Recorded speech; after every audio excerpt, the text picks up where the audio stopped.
The Makara Gate was built many years ago by the imp god Tero, per the request of the ruler of Mecca, Sybil.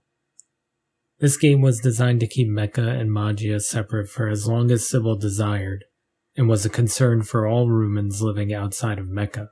Since Sybil's power could scale infinitely with time as she was both a mortal and a cyborg capable of adapting and evolving, the gate was a simple insurance that meant as soon as Sybil deemed herself powerful enough to take control of Magia, and therefore the entirety of Skyla, that she could easily open the gate and do so. In an effort to keep the war on their terms, Emperor Claudius and the leader of the Glivolu, Neron, were making preparations to invade Mecca. If Sybil had not yet opened the gate and come for the rest of Skyla, then perhaps she wasn't prepared to do so yet, and this could be the only chance Magia had at defeating her before it was too late. It took time to unify all of Magia between the Rumans and Glivolu, but now that they were on the same page, it was just a matter of making preparations for their invasion. But everything changed the moment the Makara Gate began to open, long before Magia tried to open it themselves. Neron was stationed at the gate with Glivolu and Magians alike, making preparations of their own. But Neron was not near the main entrance of the gate when it slowly began to open. Luna, Neron's assassin, and the one assigned with the task of figuring out how to kill Sybil, was ironically the closest to the gate when it opened. Luna gathered and rallied the troops, as well as assigning one Glivolu to warn Neron. Much to everyone's surprise, when the gate opened there wasn't a mecha army waiting on the other side. It was just Sybil. No Glivolu moved to attack her as they patiently and nervously awaited Luna's command, but Luna also did not rush to attack. Instead, everyone observed as Sybil walked slowly towards them. Due in part to the fact that the gate has separated Mecca and Magia for years, many of the Magians and Glivolu had never actually seen what Sybil looks like. There were some books with depictions of her, but most of them had been written long after the gate was erected, so the majority of those images were fabricated or just assumptions as to what she would look like. Though mostly a normal woman in appearance, Sybil was much taller than Luna expected her to be, and there were parts of her arms coated in metal casing, one of the only signs that alluded to the fact that she was a cyborg. Luna assumed Sybil had many modifications done to her body over the years to appear more human than robot. There was this presence about her that gave you a sense of unparalleled complexity and magnificence. Her essence intertwined seamlessly with both the organic and mechanical, transcending the boundaries that separate the mortal from the divine. She stopped walking and looked around. Rumans and Glivolu were now surrounding her, and Luna's snake-like appearance did not seem to faze her. "Fascinating," she said out loud, as if there was no one else around her. She lifted one of her hands and playfully danced her fingers along the air in front of her. This simple motion exposed magic that was dormant and floating in the air. Had I known there was so much untapped potential with the resources here now, I would have come sooner. "This magic does not belong to you," said Luna. Sybil finally locked eyes with Luna as if to finally acknowledge her presence. "And my tech does not belong to you. Yet your two intruders are in Mecca right now trying to steal it. For what was it again? To poison me and give me a virus? That was your idea, was it not?" Knowing now that Sybil knew everything about their plan somehow, Luna panicked.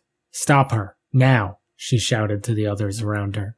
But as the Rumans and Glivolu rushed to attack Sybil, she pulled out a tiny metal ball. From the ball, numerous spikes emerged, and all went to the Rumans and Glivolu, stopping just before their necks or chests. "This is your doing," Sybil said, never taking her eyes off Luna. With a press of a button on the ball, the spikes pierced the Rumans and Glivolu as they each dropped to the ground with a thud. Luna, in a fit of rage, rushed Sybil, but she once again directed the spikes. This time they precisely pierced Luna in vital pressure points, forcing her down to the ground and unable to move. Sybil put the ball away and walked over to Luna. She looked down at her, disgusted. Poison. Such a cowardly weapon.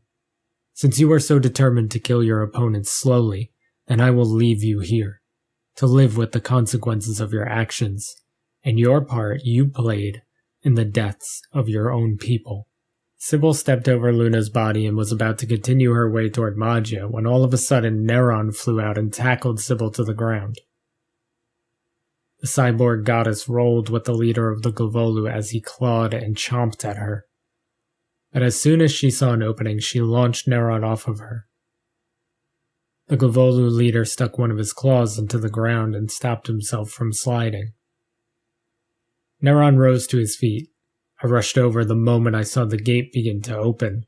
I expected an army, yet here you are alone, forfeiting your life.